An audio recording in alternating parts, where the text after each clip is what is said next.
revenons dans les chiffres. Au Burundi, comme en Afrique en général, la pollution plastique reste un problème de défi majeur.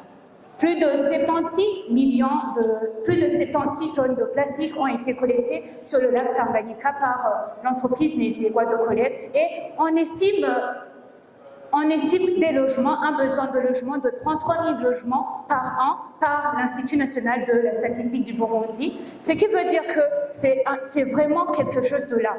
Et d'où notre solution à Kaliga Pavé. C'est un pavé, comme vous le voyez, destiné à l'usage à aménagement intérieur et allée. Vous le voyez ici, notre MVP.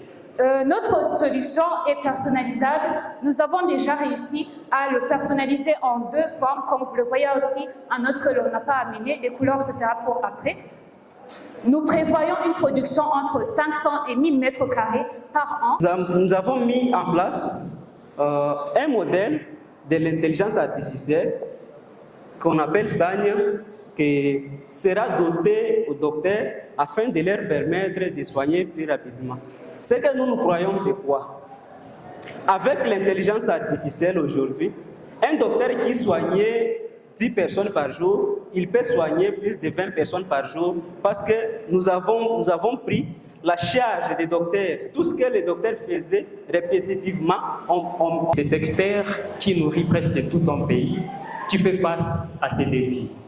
Alors c'est par là que nous avons passé la solution AgroFlex.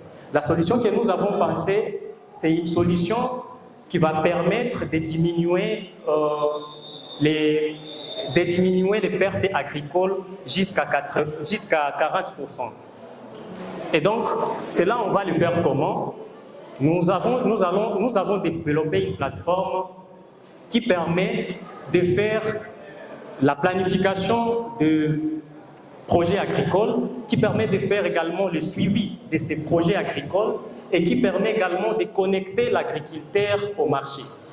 On vous présente aujourd'hui l'application mobile Ikigabo qui est 100% offline. L'application Ikigabo est sécurisée avec PIN ou Fingerprint pour sécuriser toutes les activités qui seront faites dans cette application.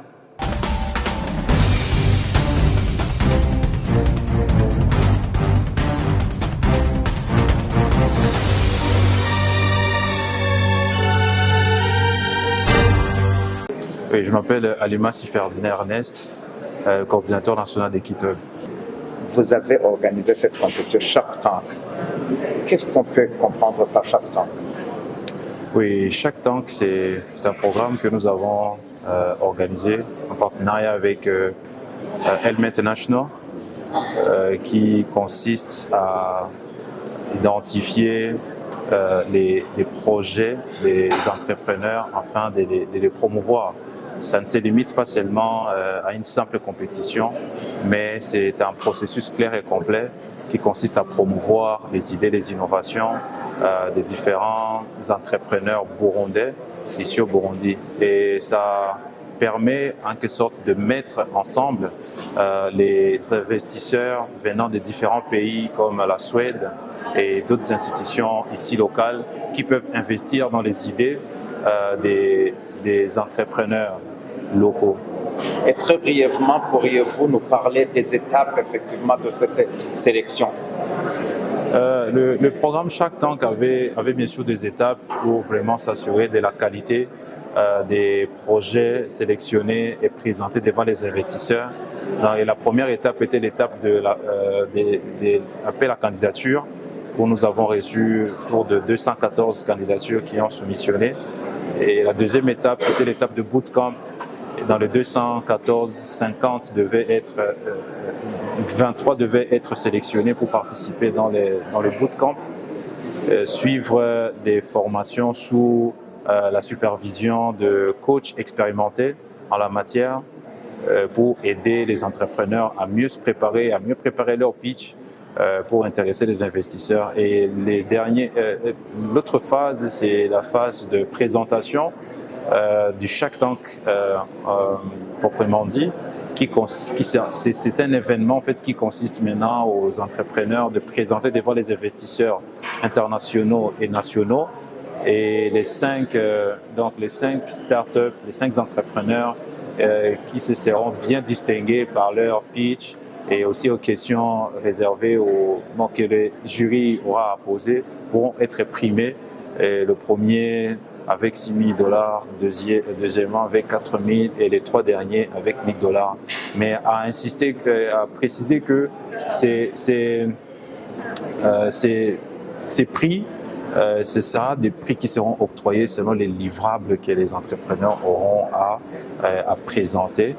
Et l'autre étape qui est la dernière étape, c'est pour post-incubation, qui consiste en quelque sorte d'accompagner les entrepreneurs qui ont été sélectionnés, les 5 qui ont été sélectionnés, les 50 qui ont été sélectionnés, les accompagner, incuber afin qu'ils participent dans grand événement que nous organisons aussi au mois de juin, JuneTech, la 6e édition.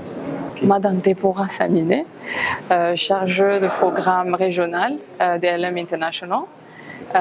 Oui. Voilà, Madame Deborah, votre organisation est à la base de l'organisation effectivement de cette compétition Shark Tank. Pourrions-nous savoir dans quel objectif, dans quelle philosophie cette compétition a été organisée, Madame? D'accord, merci. Donc, en voyant ce que Burundi a à offrir, la jeunesse est très très riche ici. Et la majorité, comme on sait, de population ici au Burundi sont très jeunes. Et ils ont des idées innovatives. Et c'est quelque chose qu'on avait remarqué depuis des années et des années. On s'est demandé quoi faire comme organisation. On est là, on veut certainement booster l'innovation du pays. Et c'est là qu'on a eu la possibilité d'inviter des investisseurs et des bailleurs qui ont été intéressés de voir qu'est-ce qui se passe ici au Burundi. Oui, c'est une situation là où il n'y a pas trop de moyens, mais il y a des idées et il y a d'impact. Et c'est là qu'on a invité des investisseurs qui ont voulu participer, qui ont voulu aider, soutenir le peuple du Burundi. Et à cause de ça, nous sommes vraiment, c'est pour cela que nous sommes là aujourd'hui. Et pour booster l'innovation et le participant du jeunesse, c'est vraiment des idées, d'innovation, de créativité qui se retrouvent dans ce pays. Et c'est ça. À proprement parler, c'est pour la première fois que Docteur Compétition s'organise ici au Burundi. Pourrions-nous espérer que même dans l'avenir, Docteur Compétition certainement avec LM? Absolument, absolument. Donc, comme je l'ai mentionné, le jury, les investisseurs sont de Suédois et Norvégiens. Ils viendront se rendre sur place et c'est quelque chose qu'eux-mêmes, ils ont voulu le faire pour bien voir avec leurs propres yeux et bien rencontrer le jeune ici pour bien comprendre et pour capter le cœur du jeunesse burundaise. Et c'est ça que nous, on prend comme durabilité. On voit que c'est ça qui va certainement les inspirer de revenir. Et ça, c'est quelque chose qu'on va continuer à faire chaque année. Ça ne finit pas ici, c'est pas un truc une fois et on rentre, on fait pas de suivi. On va continuer et après, c'est pitch day, live pitch day. On va continuer avec une phase ou période d'incubation qui va durer pendant 3 à 6 mois. Et c'est là où il y aura la durabilité. On va encore accompagner chaque équipe et s'assurer que chaque équipe est bien équipée, est bien soutenue, est bien appuyée pour réaliser leurs idées, leurs créations, disons. Et espérons que l'année prochaine, il y aura encore d'autres investissements, même double ou triple ou jusqu'à x10 même. Okay. D'après les présentations faites que vous avez juste observées, quelles sont vos appréciations à propos de l'innovation des jeunes burundais? Ouais, merci. Je peux dire sincèrement que je suis extrêmement impressionnée. Il y a beaucoup d'innovations et moi je suis d'origine congolaise, suédoise, rwandaise, donc je vois beaucoup de choses, j'ai beaucoup vu, j'ai beaucoup observé et je peux dire qu'il y a quelque chose qui est très unique ici au Burundi parce que les idées sont pertinentes pour le contexte. Et souvent, je trouve que quand le contexte n'est pas peut-être, disons, ne permet pas peut-être les gens à réaliser leurs idées, ça motive encore. Vous voyez, ça motive de trouver des idées créatives et de s'en sortir un peu avec le petit qu'on a. Et c'est ça que je vois que la jeunesse aujourd'hui a vraiment observé, a beaucoup démontré que malgré les moyens qui ne sont pas vraiment assez, il y a des idées qui sont magnifiques et très, très, très, très bien. Ici, c'est l'équipe. On a déjà 250 entreprises déjà enregistrées sur COSEBU et en moins de 4 mois, on a pu avoir une revenu de 4 millions avec 0 budget de marketing parce qu'il y a vraiment le besoin. Et notre mission, c'est de pouvoir atteindre plus de 1000 entreprises cette année et de toucher 10 000 familles pour avoir une inclusion financière au Burundi. Et on a collecté des lait pour les transformer à lait accrémé et à lait fraîche.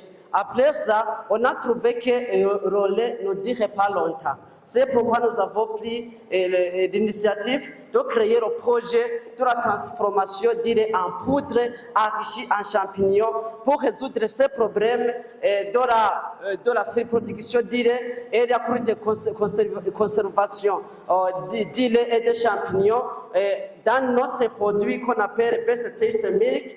C'est un produit qui est au marché aujourd'hui et c'est un produit, je dirais, qui se sont des très de richesse et c'est un produit aimable et acceptable dans la communauté locale. Alors, le BCFA, c'est l'entreprise de transformation du manioc. Dans notre production, nous travaillons avec les agriculteurs. Maintenant, nous avons pris de 90 petits groupes des agriculteurs. On achète les maniocs chez eux et puis on les transforme. En disant de l'innovation, nous on broie les maniocs s'il est encore fraîche. Donc du champ, on passe à la épicage et puis on nettoie bien et puis on broie dans la machine de broyeur et puis on fait la retraite, donc filtration. On fait filtrer l'amido et le cyanide dedans et puis on passe à la séchage. Donc on peut avoir la farine dans moins de 18 heures.